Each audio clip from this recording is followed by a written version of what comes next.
And I really hope that there's a continuation of this and all of these scumbags get taken down, because children need to be protected. One more time.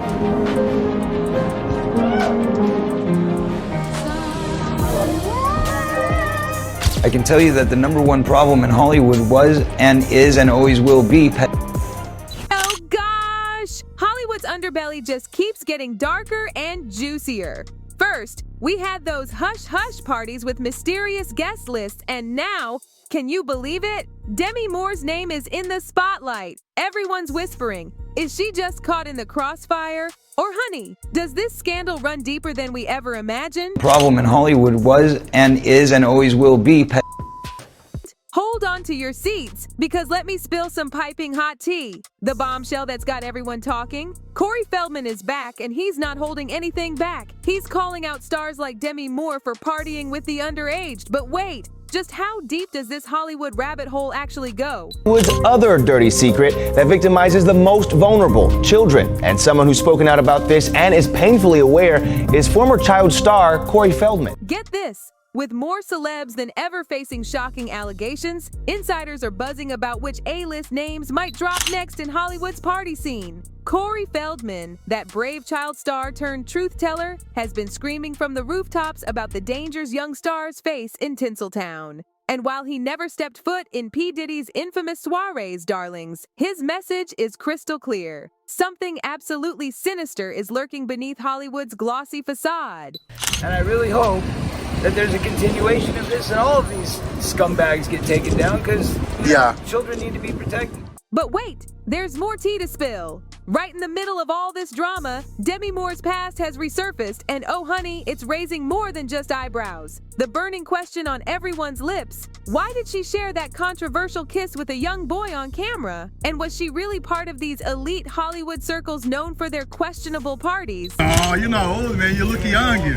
I think I was a little old to be invited, is my point. Oh, okay. Yeah.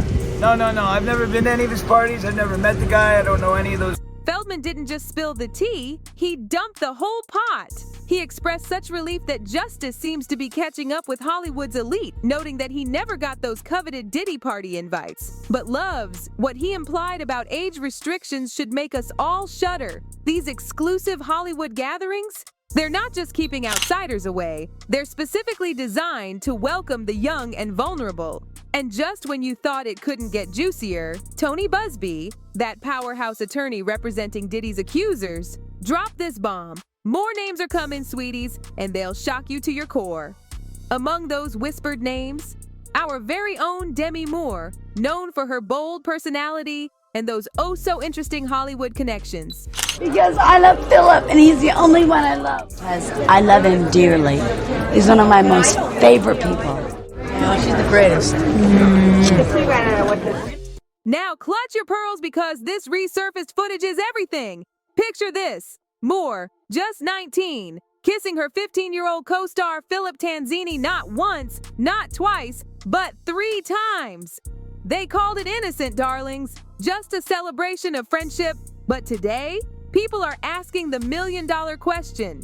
Would we see it as so innocent if the roles were reversed? They would pull away the better-looking younger kids and keep them for their own after party, and it would turn into a pool party. And then they'd have their rules. Oh, there's no... Honey, Hollywood and controversy go together like champagne and caviar, especially when it comes to these star-studded soirees. Demi Moore, that name that's been echoing through Tinseltown for decades, keeps finding herself at the center of conversations about younger men. From her headline-grabbing romance with Ashton Kutcher to more recent connections, the whispers suggest there might be a pattern here. We're gonna get married, by the way. Don't let her husband find out. I can't wait. Now, while that Tanzini relationship might have been nothing more than innocent fun, eagle-eyed fans are looking back at it as the first red flag in Moore's apparent attraction to younger men. It's like this moment set the stage for everything that would follow in her Hollywood journey. Shocked, unnerved, unsettled by a woman who is 15 years older. But here's the gag. She completely ignored all the warning signs. Moore claims she'd never been happier in her life, even describing Kutcher as her prayers answered in that tell-all 2019 memoir, inside out. But darlings, fans today are seeing this relationship in a whole new light. What we do know is that there were only 100 people at the wedding, and I was not one of them. You always know if it's an A-list party in Hollywood. If you go to a big A-list party in Hollywood and I'm there, it's not really an A-list. Despite all the love on display, that age gap just wouldn't quit the spotlight. The press couldn't stop talking about it, and the tabloids? Honey, they were having a field day.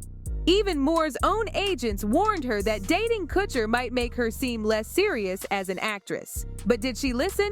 Please. Going on in Hollywood, and the fact that there is an epidemic that's been there since the 20s and 30s of taking advantage of children and taking advantage of parents who are unaware of what's going on with their children. And, you know, that plays out in all sorts of different ways, from feeding drugs to kids to making them get drunk and doing things that are inappropriate. Now let me tell you about Corey Feldman and his late friend Corey Haim.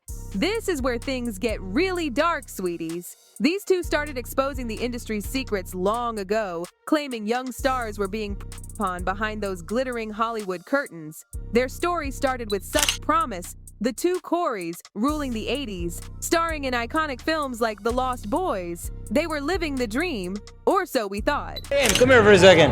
He's in the movie with me. This is Corey Haim. He was in Lost Boys, and he was in the movie License to Drive, which is coming out in August. And we're doing that movie together, too. Yep. But behind that golden facade, poor Corey Haim was fighting demons nobody knew about. While Feldman managed to stay in the spotlight, Haim's life was spiraling out of control. His made headlines, but the real horror? According to Feldman, these weren't just personal demons. They were the result of Hollywood daters. I can tell you that the #1 problem in Hollywood was and is and always will be. That's the biggest problem for children in this industry. Brace yourselves, darlings, because in 2011, Corey Haim's story came to a tragic end. While they called it pneumonia, Feldman insists, and you won't believe this, that Hollywood itself orchestrated Haim's downfall. But that's not even the most shocking part. You want better. You let me get around in my life, man. Raped, so to speak. Get this. In Feldman's tell-all autobiography, Choreography, he dropped the bombshell that he'd been for years by older men in the entertainment industry. And here's where it gets even more heartbreaking. Haim had confided similar horrifying stories early in their friendship. This shared trauma? It created an unbreakable bond between them. When Feldman later opened up to People magazine, he kept certain names under wraps, not for his sake, but to protect Haim's mother from more heartache. But listen to this chilling quote. "There are people that did this to me and Corey that are still working, still out there, and they're some of the richest and most powerful people in this business. And they do not want what I'm saying right now. They want me dead." Because all the mainstream media has prevented me from coming forth and talking about this story. Oh, darlings, but Feldman wasn't done. He released a documentary that shook Hollywood to its core. My Truth, The Life of Two Coreys. This wasn't just another Hollywood expose. This was Feldman fulfilling a sacred promise to his late best friend to tell his story to the world. Watching everything that's happened today and the reports that have come out, the first thing I need to say is people need to stop. The documentary took us back to that devastating moment when Haim's mother made that heart-wrenching 911 call after finding him unresponsive in their Los Angeles home. Can you imagine? Just devastating. Nobody knows, and nobody's going to know. We all are aware of the fact that Corey Haim has had a long and detailed drug history. Hold on to your seats, because Feldman has been spilling more tea about both he and Haim endured as child actors. In a shocking Rolling Stone interview, he accused two industry men of assaulting him when he was just 14 and hinted at a famous actor who had allegedly hurt Haim. But honey, he wasn't naming names yet. Make him, stand up or say a complete sentence. I've been there with him through it many, many times, and it's happened very badly. But then, in the documentary, Feldman finally broke his silence. And what he revealed left the premiere audience gasping. He named Charlie Sheen as Haim's alleged abuser, with disturbing details about Crisco and two trailers that supposedly hid the horrific acts from view. This allegedly happened on the set of Lucas. Haim was just 13. Can you believe it? But it's a big part of our lives. And then we did the sequels too. So It feels like Lost Boys is just always... And the revelations kept coming. Feldman didn't stop there. He called out 3 more alleged from his youth. His former manager, Marty Weiss, Alfie Hoffman, who ran that supposedly exclusive Alfie's Soda Pop Club, think Soho House for kids, if you can imagine, and his former assistant, John Grissom. Everything kept getting changed and edited. How are you going to get the truth out? Everybody kept saying, you got to get the truth out. You got to get the truth. But wait, there's another shocking twist to this tale. In 2017, Corey Haim's mother came forward with her own explosive claims during an appearance on the Dr. Oz show. What she revealed next had everyone's jaws on the floor. Better. You let me get around in my life, man. Raped, so to speak. When I was about 14 and a half, and I'm saying this right now. And here's where it gets even more complicated, darlings. Judy revealed that Feldman was the one who introduced Haim to several Hollywood players back then, including Bracia. They all lived near each other in Studio City, and the boys would hang out at Bracia's place, watching TV and playing pool. But one day, everything changed dramatically. Judy dropped this absolute bombshell. She got this frantic call from Haim, screaming and crying that Bracia wouldn't get off him. Can you imagine? She rushed over there faster than a Hollywood scandal spreads. And what she saw? Oh, honey, it'll make your blood boil. There was Bracia, fully dressed, poor son to the floor, and let me tell you what this mama bear did next. She grabbed a pool cue, darlings. I went so close to his head, she revealed, and I said you better get off of him or I'm bashing your head in. And you better believe he got off her son quicker than a starlet drops a bad script. But here's the truly heartbreaking part. Judy alleged this wasn't even the first time something happened in that apartment. She wouldn't share the details, but my goodness, the pain in her eyes said it all. And listen to this. She addressed what every parent in Hollywood fears. The industry, the media, they always go and tend to blame a parent, she said, her voice trembling. You know what? You can watch them as much as you can watch them, but what are you going to do? Go out with a 16 or 17-year-old to every single party, to every single movie. She raised such a chilling point about movie sets, too. What if a producer wants to read lines in the trailer? It's enough to keep any parent up at night.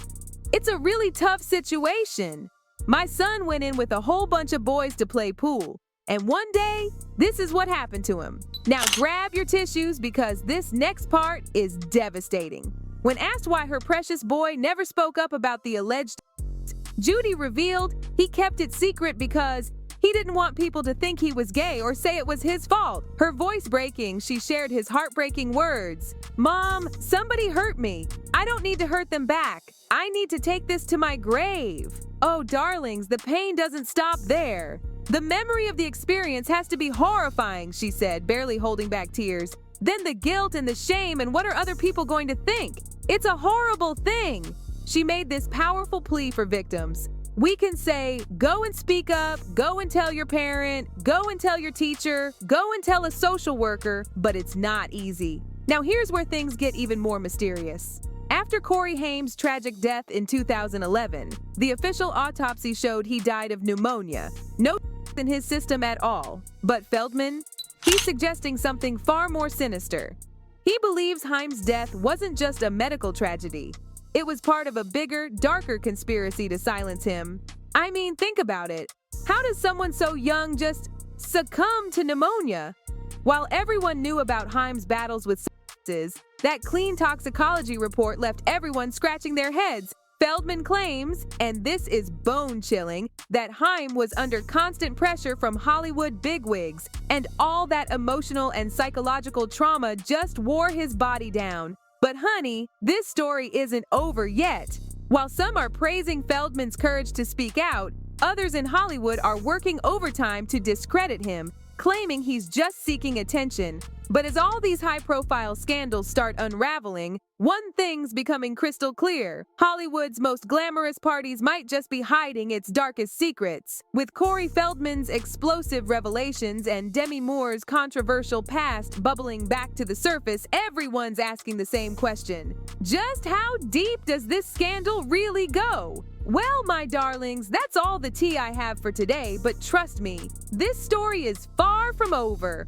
Oh, honey, what a wild ride this has been. And something tells me we've only scratched the surface of this Hollywood mystery. Stay tuned, because in this town, the truth is always stranger than fiction. Stranger than fiction.